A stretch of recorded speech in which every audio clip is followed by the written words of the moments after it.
Hello mga kababayan! Welcome back sa aking YouTube channel. So for today's video mga kababayan ay magbibigay na naman tayo ng paalala sa lahat ng mga kababayan ko na nagtatrabaho sa bahay katulad ko. So kung bago ka pa lang dito sa aking channel ay welcome ka po. Please don't forget to like, subscribe at pinitin yung bell button below para sa tuwing mag-upload ako ng mga bagong videos ko ay lagi kang updated. So please keep on watching.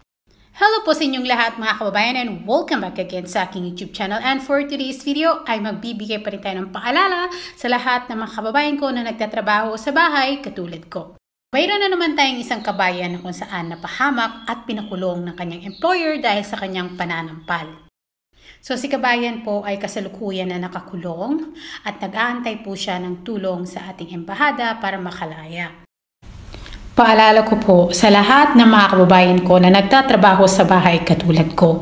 Mga kababayan, alam ko na hindi madali yung trabaho natin bilang isang kasabay. Alam ko na nakakainis, nakakabwisit at nakakarindi din minsan ang ating mga employer.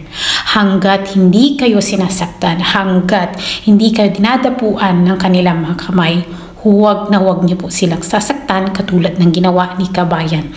Dahil oras na saktan niyo sila, kayo po yung mababaliktad at kayo po yung magiging kawawa. Mapapahamak po kayo katulad ni kabayan.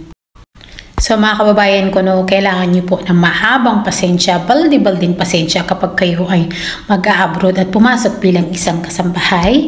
Kontrolin nyo po ang inyong mga emosyon. Huwag nyo pong hayaan na ang emosyon nyo po ang magpapahamak sa inyo, katulad kay kabayan.